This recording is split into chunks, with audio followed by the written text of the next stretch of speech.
Hi guys, once again, this is Jane in Dubai and ayos na si Inday. Mabilis din na nakapag-book ng taxi papunta sa ating venue sa graduation. Super excited si Inday kasi akala niya noon never na siya makapagsuot ng toga kasi as an OFW, akala talaga ng lahat imposible, pero dito sa UAE, I am very happy kasi ang daming opportunity na makapag-aral ka dito. Kung ano yung mga gusto mong work, kailangan mo lang talaga makakuha ng certificate.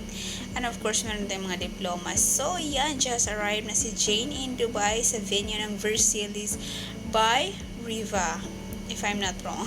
So, yun ang ating venue, class 2024. Ayan, so, second batch po kami dyan, around 11 to 1 p.m. And hindi pa yan. Marami pa pong tao. Kung syempre, early bird pa tayo nakarating. Checks. And of course, super excited ako that day kasi akala ko imposible. And ayan nga, nag-uumpisa na ulit ang second batch graduation. As an OFW po, kailan mamili ng oras kung kailan ka available, kaya naman dito by batch ang mga graduations na nagaganap. And syempre, worth it pa din na nag-business in din ng toga. Chucks! Blue and black. Super nice combinations. And syempre, excited talaga ako. Kasi pangarap ko lang naman magsuot ng toga. Ayan, so, tuwang-tuwa naman si Nene na nakapagsuot ng toga ulit. Wala po talagang imposible. Lalo na kung nasa UAE ka. Kaya ayun na nga, excited na si Inday pupunta ng stage. Hindi naman kataas yung stage natin, pero grabe, malaking achievement yon at ang taas ng energy ko dyan. Taas ng energy. Siyempre, thank you sa nag-video ni Miss Jenky. Hi sa'yo, Miss Jenky. Salamat sa pag-video. And of course, ayan na nga, meron na tayong pa-medal and group pic na after. Kasi mabilisan lang yung event. Hello, Miss Jenky. And hello sa iyo, ma'am.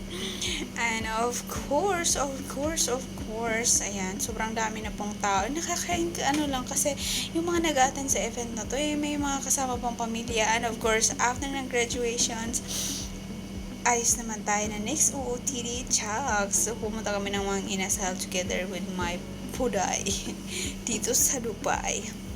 So, yan. 7 minutes lang siya away from the venue doon sa graduation. Siyempre, gutom naman. And thank you so much, boss, sa pa-lunch. Kasi nagbigay talaga siya ng cash para na mag-lunch yung mga kabestes. Nag-suggest siya kung cake ba daw ang dadalhin ko. Sabi ko, ayoko ng cake kasi ang init sa labas at matutunaw lang. Kaya super grateful din ako kasi nagbigay siya ng cash, guys. Kaya nakapunta kami ng mga inasal. And super duper pusog talaga ako. As in, worth it yung araw na yon sa kanyang pa-lunch kasi napunta ka namin doon sa kung saan namin gusto kumain. And of course, as in-miss ko talaga ng bihon, lasang-lasang Pinoy. Dito yung lugar na kung saan bumalik ako na nawalan ako ng wallet.